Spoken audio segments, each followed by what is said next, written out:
오늘의 육아 헤드라인입니다. 통계청 자료에 따르면 자녀가 어린 가구일수록 맞벌이 비중이 낮다는 조사 결과가 나왔습니다. 보건복지부는 내년부터 선천성 기형아 진단과 치료에 대한 건강보험 혜택이 확대된다고 밝혔습니다. 서울시가 친환경 식재료 공급 대상을 2019년까지 시내 전체 어린이집으로 확대한다고 밝혔습니다.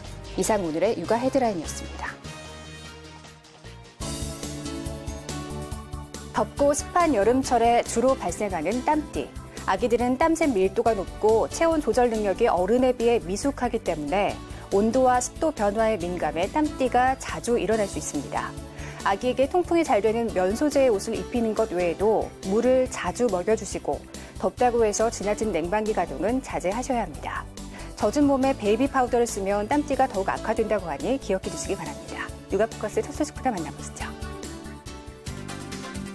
자녀가 어린 가구일수록 맞벌이 비중이 낮다는 조사 결과가 나왔습니다. 통계청 자료에 따르면 작년 10월 기준 13에서 17세 자녀가 있는 가구 중 맞벌이 비율은 58.3%로 가장 높았습니다. 7에서 12세 아이가 있는 가구는 52.7%, 6세 이하 아이가 있는 가구는 39.7%였습니다. 보육시설 부족과 일가정 양립이 어려운 사회 분위기로 인해 손이 많이 가는 취약전 아이가 있으면 맞벌이가 쉽지 않다는 현실이 반영된 수치라는 분석입니다. 늦은 결혼에다 산모의 고령화로 갈수록 선천성 기형아 출산이 증가하면서 선천성 기형아 진단과 치료에 대한 건강보험 혜택이 확대됩니다. 보건당국과 의료계는 선천성 이상아의 발생률이 2008년 4.6%에서 2012년 7.4%로 증가세에 있다고 밝혔습니다. 이에 따라 보건복지부는 내년부터 선천성 기형과 고위험 신생아에 대한 보험급여를 강화합니다. 정부는 선천성 대사 이상 선별검사와 교정수술, 신생아 청각 선별검사, 언어치료에 대해 건강보험을 적용할 방침입니다. 서울시가 친환경 식재료 공급 대상을 시내 전체 어린이집으로 확대합니다. 또 탄산음료 소비를 줄이기 위해 과일 자판기를 설치하고 영양 상태가 위험한 어르신을 지원하는 계획도 내놨습니다. 트럭 한 대가 도착하고 식자재들이 조리실로 옮겨집니다. 모두 친환경으로 재배한 식재료입니다. 서울 시내 1호인 강동구 공공급식센터에서 공급되는 것인데 오는 2019년까지 모든 자치구로 늘릴 계획입니다. 구별로 설치된 공공급식센터가 산지와 직거래해 급식의 질도 높이고 농촌 경제 활성화에도 일조하겠다는 겁니다. 서울시는 서울 먹거리 마스터 플랜의 하나로 이런 방식을 통해 전체 어린이집과 지역 아동센터에 친환경 급식을 제공하고 2020년까지 친환경 식재료 사용 비율을 70%까지 단계적으로 늘리겠다고 밝혔습니다. 현장의 반응은 달갑습니다. 농산물도 정확하게 확인되고 안전하고 믿을 수 있어서 너무 좋고 또 가격 면에서도 많이 저렴하더라고요. 친환경 급식을 어린이집에서 시작했다고 해서 엄마로서 안전하고 건강한 먹을거리를 어린이집에서도 줄 수 있다고 생각해서 안심이 되고 환영하고 있습니다.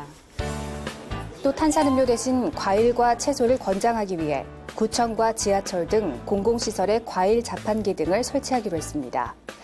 과일 자판기는 내년 10곳을 시작으로 3년 뒤에는 50곳으로 늘릴 계획입니다. 아울러 65세 이상 어르신 가운데 영양상태 위험도가 높은 6천 명을 발굴해 식품 패키지를 지원하는 방안 등도 내놨습니다. 지난해 1인 가구의 수는 527만 9천 가구로 사상 첫 500만 가구를 넘어선 재작년보다도 16만 9천 가구 늘어났습니다. 전체 가구의 27.8%가 혼자 사는 가구였는데 이 비율은 계속 늘어나 2030년에는 3가구 중 1가구꼴로 1인 가구일 것으로 통계청은 내다봤습니다. 1인 가구의 가파른 증가세는 배우자와 함께 살지 않는 이른바 기러기 가구와도 무관하지 않았습니다. 지난해 60세 이상을 제외한 전 연령대에서 맞벌이 가구가 증가한 가운데 맞벌이를 하면서 배우자와 함께 살지 않는 비동거 맞벌이 가구의 수도 1년 전에 비해 3만 7천 가구 늘어났습니다. 결혼한 가구 가운데 맞벌이를 하는 가구가 533만 가구인데 이 중 10%가 배우자와 함께 살지 않는 기러기 부부인 겁니다. 1인 가구와 맞벌이 가구 증가 추세에 발맞춰 이미 유통업체들은 간편식 제품과 반쪽 과일 같은 특화 제품을 출시하는 등 변화에 발맞춰 발빠르게 대처하고 있습니다. 정부 정책도 공공임대주택의 입주 자격을 세분화하는 등 다양한 가구 특성에 맞는 맞춤형 정책으로 전환해 가야 한다는 지적이 나오고 있습니다. 문재인 정부는 치매가 개인이나 가정에서 감당하기 힘든 영역이라며 치매 국가 책임제를 공약했습니다. 치매 연구 활성화를 위해 환자의 유전자 정보를 공개하기로 했는데요. 하지만 예산과 전문성 부족에 대한 우려도 나오고 있습니다. 문재인 정부의 복지 관련 핵심 공약은 치매를 국가가 책임진다는 겁니다. 이를 위해 현재 47곳인 치매 지원센터를 252곳으로 늘리고 치매 관련 건강보험의 본인 부담률을 10%까지 낮추겠다며 종합 대책을 마련할 계획입니다. 치료기술 개발에도 박차를 가하고 있습니다.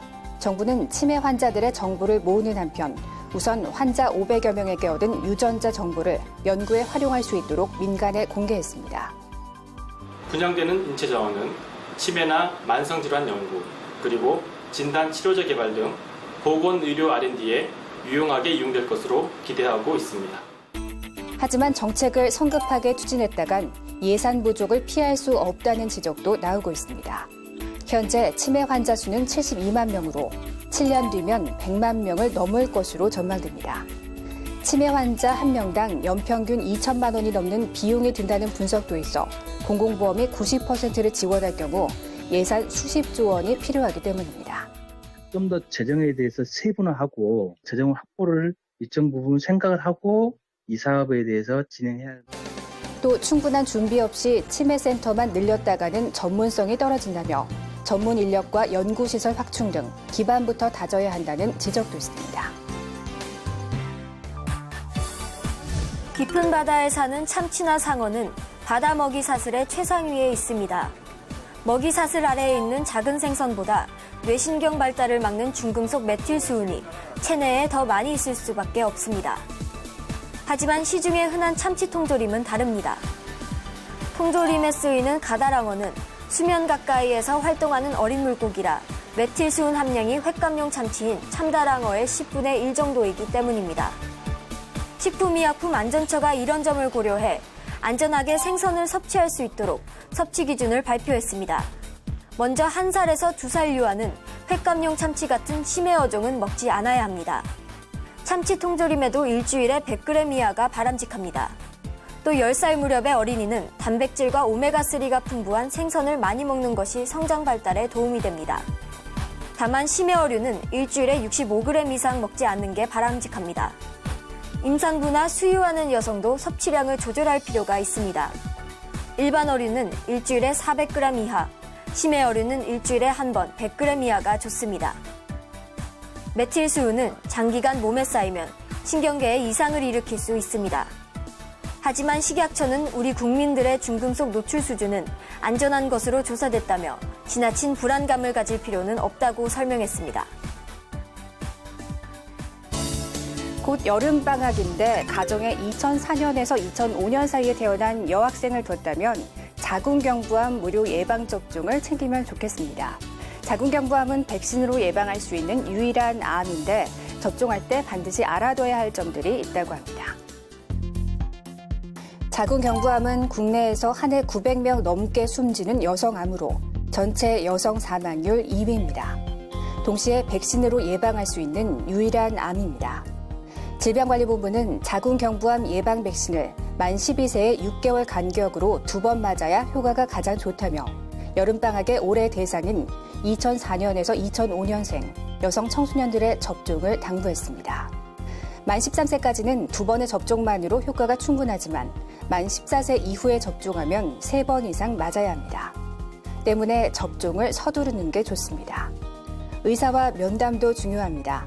국내에서 중증 이상 반응이 보고되진 않았지만 개인에 따라 알레르기 반응 등이 나타날 수 있기 때문입니다. 과거 주사를 맞은 후 두드러기가 나타나거나 실신한 적이 있다면 의사에게 꼭 알려야 합니다. 대표적인 게 아나필락시스, 주사를 맞은 후 온몸에 발생하는 두드러기, 알레르기 반응입니다. 심할 경우 호흡곤란, 실신하는 일도 발생하는데 문제는 주사를 맞을 때 또 나타날 수 있다는 겁니다. 접종 후에도 대비가 필요합니다.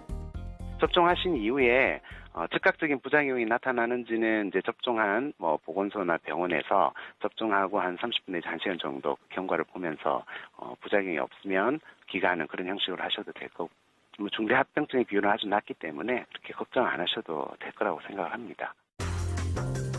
귀가 후 이상 반응이 나타나면 바로 응급실을 방문해 접종 사실을 말해야 합니다. 지난 6월 23일 김포시 평생학습센터에서 육아방송과 함께하는 아이 이뽀 맘나들이가 성황리에 열렸습니다. 7월 11일 인구의 날을 기념해 특집으로 꾸며진 이번 행사에는 임신부와 가족 200명이 참석해 자리를 빛냈습니다.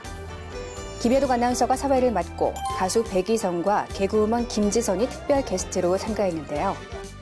일부 무엇이든 물어보세요에서는 산부인과 전문의가 임신 출산에 관한 상식을 알려주는 유익한 코너를 진행했습니다. 2부에는 재즈 피아니스트 진호박의 힐링 미니 콘서트가 이뤄져 임신부들과 태아에게 감동의 순간을 선사했습니다. 이후에는 임신부들이 응모한 태명에 얽힌 사연을 소개하는 시간을 가졌습니다.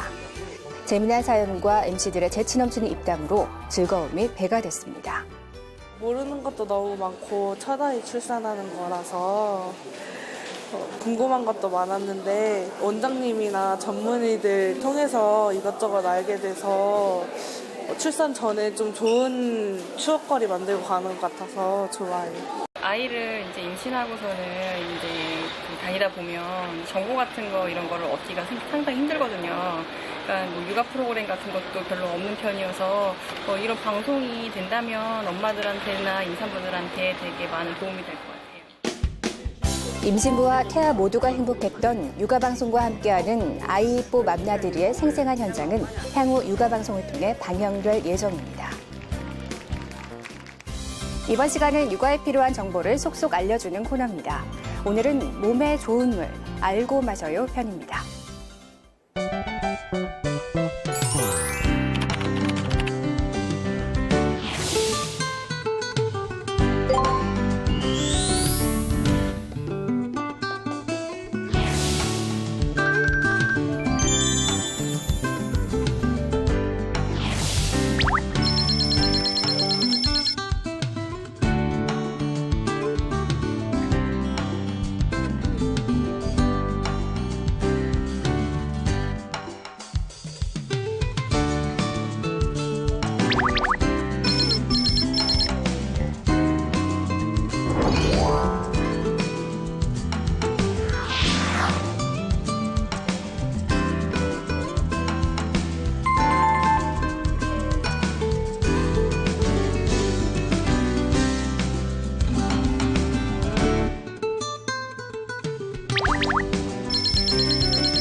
안녕하십니까.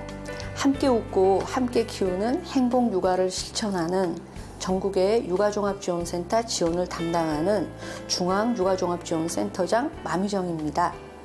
센터에서 여러 부모님들과 마주하면서 대다수의 부모님들이 양육가정에서 생기는 자녀와의 갈등 문제를 힘들어함을 많이 접하게 됩니다. 이유가 무엇인가 생각해 보니 좋은 부모가 되려는 열정은 가졌지만 실천 과정에서 현명한 부모가 되는 법을 놓치고 있다는 사실이었습니다. 그래서 오늘 저는 좋은 부모가 아니라 좋은 부모이자 현명한 부모가 되기 위해 어떻게 해야 할까에 대해 여러분들께 소개하겠습니다. 자녀를 양육한다는 것은 부모라는 경험을 자녀와 함께 누리고 만들어가는 것입니다. 요약하면 자녀와 함께하는 시간은 부모에게는 좋은 부모가 될 수 있는 시간이고 자녀는 좋은 부모를 만날 수 있는 시간이 될 수 있습니다. 가장 좋은 것은 부모와 자녀도 함께 행복하면 좋을 텐데 부모님 생각대로 하지 않으면 부모도 답답하고 자녀 역시 자기 생각대로 안 되면 짜증도 내고 울고 하다 보니 양육 갈등이 생기는 것 같습니다. 저는 부모님에게 질문을 하나 하고 싶습니다. 내가 놀아주고 함께 있었다고 생각한 만큼 우리 자녀가 부모랑 놀고 함께 있었다고 생각할까요? 부모님은 자녀와 놀아주었고 함께 있었기 때문에 대부분 네 라고 대답하겠지만 이 질문을 자녀에게 하면 정말 그들도 그렇게 생각할까요? 부모님들은 대부분 자녀와 놀아준 시간과 함께 있은 시간의 양으로 놀아주었고 함께 있었다고 생각합니다. 하지만 자녀는 함께 있고 놀아준 시간의 양이 아니라 부모님과 함께한 순간이 정말 즐겁고 행복했는지를 기억하게 됩니다. 몇 시간을 함께 놀고 같이 있더라도 억지로 마지못해 놀고 함께 있어 준다면 그 몇 시간은 아이에게는 아무런 의미가 없는 시간이 되고 단 5분을 그림책을 읽어주더라도 자녀의 생각을 물어보고 함께 그림책의 그림을 짚어보면서 흉내도 내고 전에 읽어주었던 내용을 물어본다면 그 시간은 자녀에게 정말 행복할 수 있습니다. 요즘 저는 부모 교육에서 이런 말을 자주 합니다. 좋은 부모는 자녀에게 최선을 다하는 부모가 아니라 자녀에게 필요한 것을 자녀가 받았다고 느끼도록 주는 현명함이 필요하다고 말입니다. 좋은 부모가 되기 위한 첫걸음은 먼저 좋은 부모가 되고 싶다는 열정은 아무리 힘든 상황이라도 항상 간직하고 다음으로 함께 놀아주고 같이 있어주는 시간의 양이 아니라 매 순간 자녀와 정말 함께 웃고 생각을 마주하려고 노력하는 것입니다. 이 두 가지를 가지고 자녀와 행복한 시간을 만들어 가다가 좀 더 궁금한 점이 생기면 지역의 육아종합지원센터에서 지원하는 부모교육이나 부모자녀 프로그램, 양육 상담 등의 지원 서비스를 받으시기 바랍니다. 부모는 누구나 될 수 있지만 부모됨을 가진 부모는 많지 않습니다. 그렇다고 부모됨을 가진 부모가 따로 정해져서 태어나는 것도 아닙니다. 부모됨은 자녀와 함께 공유하는 시간에 만들어가는 것이므로 좋은 부모됨과 나쁜 부모됨의 시간이 흐를 수가 있습니다. 이왕이면 나도 행복하고 우리의 자녀도 행복한 시간을 함께 공유하면 어떨까요? 그리고 그 공유는 지금 이 순간 끄덕임이 아니라 당장 실천하고 내일도 그 다음 날도 지속되어야 한다는 것을 꼭 기억하시기 바랍니다. 감사합니다.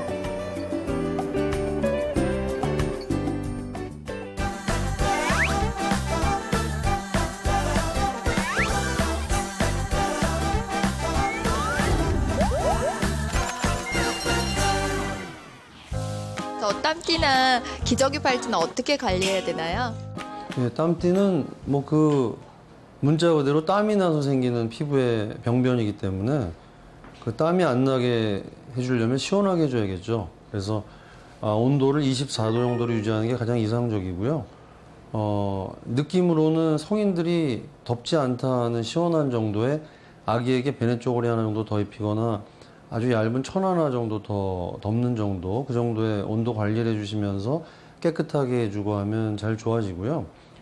기저귀 발찌는 거의 1시간 간격으로 애기 기저귀를 살펴보셔서 소변을 보거나 대변을 봤을 때 그때그때 꼭 갈아줘야 하고요.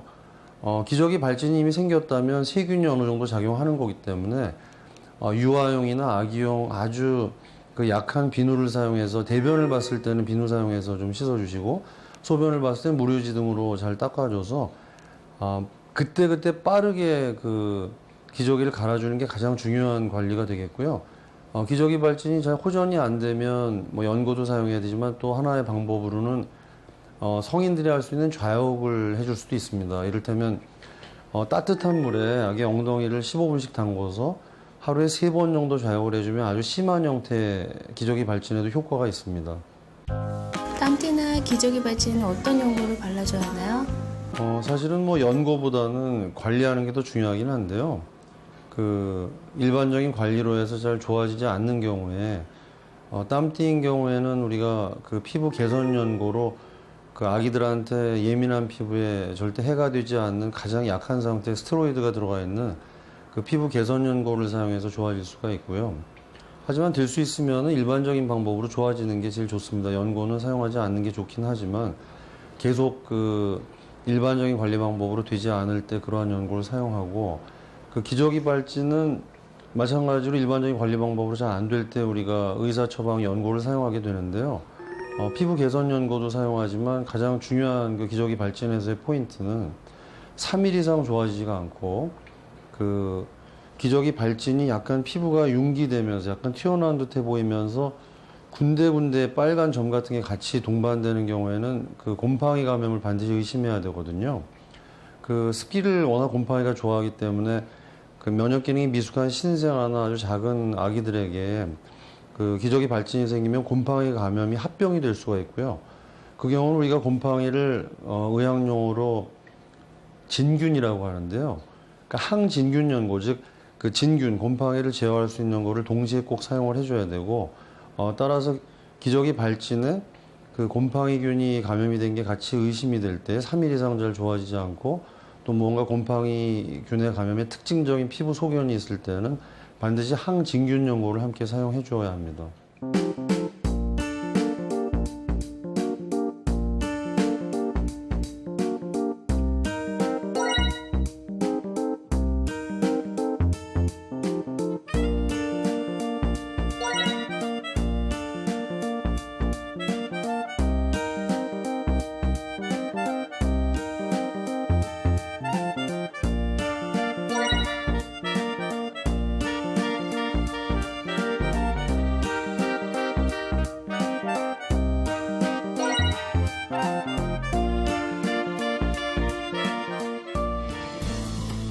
아이가 또래 친구들에게 혹여 맞고 들어왔다면 부모님들께서는 어떻게 하시겠습니까? 당장은 화도 나고 이래저래 많이 걱정되실 텐데요. 우선 부모가 무작정 화를 내는 것은 절대 금물입니다. 만약 아이가 심하게 울고 있다면 눈물이 잦아들 때까지 기다려주시고 아이의 말을 차분히 들으며 공감해 주시는 게 중요합니다.